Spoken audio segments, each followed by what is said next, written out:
प्यार में नाकामी और प्यार में फेल होना।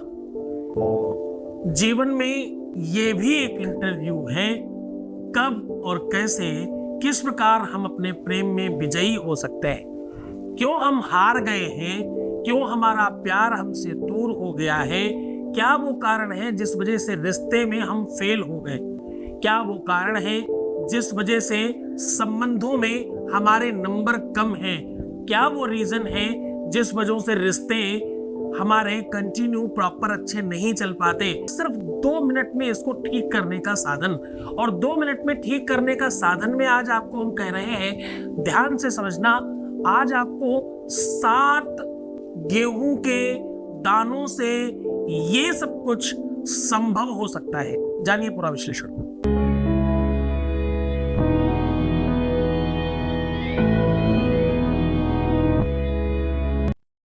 और आपको अवेयर किया जाता है कि कैसे आप अपने जीवन में प्यार पा सकते हैं, कैसे आप अपने रिश्तों में पास हो सकते हैं।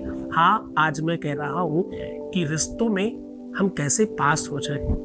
जीवन का एक ऐसा भाग है जहां पर बिना प्रेम के सब अधूरा लगता है। डिप्रेशन, बाइपोलर डिसऑर्डर, माइंड की जितनी भी बीमारियां हैं, बुद्धि के जितने भी आकार विकार प्रकार हैं, वो सब प्रेम के अभाव में जन्म लेते हैं। एक ग्रह है शुक्र और दूसरा ग्रह है बृहस्पति। दोनों की अपनी परस्पर उपलब्धता है, दोनों अपने आप में गुरु है। एक देवताओं का गुरु है और एक राक्षसों का गुरु है। दोनों की अपनी अपनी ताकतें हैं। एक वैभव संपदा को बात करता है, दूसरा आध्यात्मिक पोत से आपको मजबूत करता है। दोनों की परस्परता समन्वय बनाकर चले आपकी कुंडली में, तो आपके जीवन में प्यार के रिलेशंस में आपका इंटरव्यू परफेक्ट होता है। प्यार, रिश्ते, संबंध बेहतर चलते हैं। इनका समन्वय ठीक नहीं हो तो रिश्ते बिगड़ जाते हैं। कोई रूठ जाएगा, कोई छोड़कर जाएगा, कोई बात नहीं करेगा, कोई झगड़ा करेगा, कोई लड़ाई करेगा, कोई इग्नोर करेगा, कोई आपको महत्व नहीं देगा, कोई आपको वैल्यू नहीं देगा, कोई दूसरे के चक्कर में पड़ जाएगा। अन्य जितनी भी बातें हैं वो कहीं ना कहीं शुक्र और बृहस्पति के चूंकि शौर्य मथेंद उच्च पदवीं सन मंगलम मंगला सद्बुद्धिं च बुधो गुरुश्च गरुतां शुक्रं सुखं संशनि राहुरबाहुबलं करोतु सततं केतु कुलस्योन्नतिं नित्यं प्रीतिकरा। नित्यं क्या? नित्यं प्रीतिकरा भवन्तु मम ते सर्वेनुकूला ग्रहा। ये ग्रह ही है जो आपको अच्छी और बुरी चीजें प्रदान करते हैं। आज उनको ही दरकिनार करके आपके यशगान करने की व्यवस्थाओं को मूल्यवान बना रहा हूं। आज मैं कह रहा हूं कि आज का उपाय 7 अनाज के दाने, और वो भी कौन सा? 7 गेहूं के दाने लेकर के बात कर रहा हूं मैं आज। केवल 7 गेहूं के दाने आपके अपने मैरिज लाइफ में आपकी यश की वृद्धि करेंगे। केवल 7 गेहूं के दाने आपके लव लाइफ के इंटरव्यू में आपको पास कराएंगे।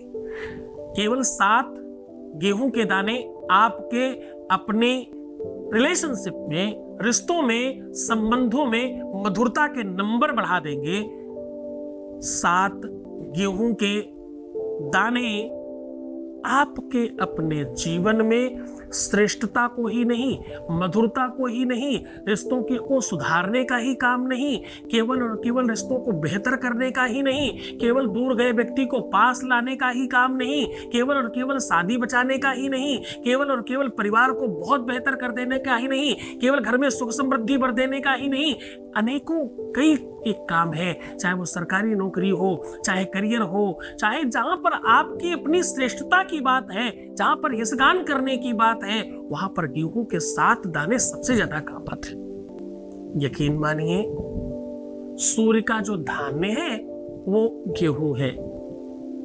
सूर्य यश को और आपकी श्रेष्ठता को बढ़ाने में सबसे महत्वपूर्ण ग्रह है। सूर्य ही वो ग्रह है जिससे आपके चेहरे में चमक आती है। सूर्य ही वो ग्रह है जिससे आपका फेम बढ़ता है, नेम बढ़ता है, आपका जो लोग बोलते हैं यार मैं किसी के साथ कुछ भी कर दूं मुझे बेनिफिट नहीं मिलता, मतलब तुम्हारा सूर्य खराब है। इनडायरेक्टली डायरेक्टली दोनों तरीके समझने की कोशिश करिएगा।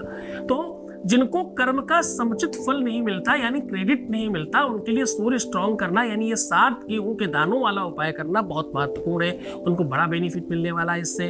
जिन लोगों को नौकरी की तैयारी कर रहे हैं, किसी कंपटीशन की तैयारी कर रहे हैं, किसी स्पेशल, अब वो कंपटीशन कोई भी हो सकता है, जीवन का कंपटीशन भी हो सकता है और पढ़ाई का कंपटीशन भी हो सकता है, उसकी अगर तैयारी कर रहे हैं तो 7 गेहूं के दाने बहुत कारगर होने वाले हैं आपके लिए।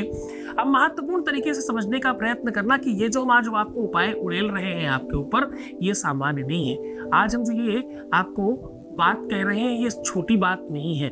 आज हम कह रहे हैं केवल और केवल 7 गेहूं के दानों से आपका रिश्ता बच सकता है, संबंध मधुर हो सकता है, आपका रिलेशन मजबूत हो सकता है, दूर गया व्यक्ति पास आ सकता है, जिसे आप प्रेम करते हैं वो सदा के लिए आपका हो सकता है। आपको करना यह है कि किसी भी एक तांबे के बर्तन में थोड़ा सा कपूर जला लीजिए। कपूर जलाने के बाद 7 गेहूं के दाने लेने हैं। इस 7 गेहूं के दानों में सब में आप रोली से टीका लगा लीजिए और दूरबा से सबको एक एक बार टच करके दूरबा अलग रख दीजिए। अब करना यह है कि हर बार आपको अपनी पहली उंगली अलग करके मिडिल फिंगर और रिंग फिंगर और अंगूठे की मदद से एक एक दाना आपको उठाना है और उस कपूर रूपी आग में जो तांबे के बर्तन में आपने जला रखी है उसके अंदर ओम घृणी सूर्याय नमः स्वाहा ऐसे कर देना है। ओम घृणी सूर्याय नमः स्वाहा ऐसा करके डालते रहिएगा। अगर कोई भी गेहूं चटक कर बाहर आता है तो आप समझिएगा कि अभी प्रॉब्लम और समस्या थोड़ी ज्यादा बड़ी है। अगर सारे के सारे आराम से जल जाते हैं तो इस राख को, इस खाक को उठा करके आप कहीं बाहर जमीन में, गमले में या किसी भी जगह डाला जा सकता है। ऐसा करने मात्र से ही तुरंत एक शक्ति का प्रादुर्भाव होता है, एक शक्ति, एक एनर्जी का आवाहन होता है और वो आपके काम के लिए तुरंत काम करने लगती है। ये काम सूर्यवार के दिन यानी रविवार के दिन यानी संडे के दिन बहुत कारगर होता है। सूर्य के रहते रहते सूर्योदय से सूर्यास्त के मध्य में कभी भी किया जा सकता है। पूरे मन से, पूरी श्रद्धा से, पूरे विश्वास के साथ करना। गुरु आदेश की आवश्यकता होगी, बहुत निरंतरता, बड़ी श्रद्धा, विश्वास और कनेक्शन रखने की आवश्यकता होगी। बड़े मन से कीजिएगा, आशीर्वाद आपके साथ में है। ओम नमः शिवाय।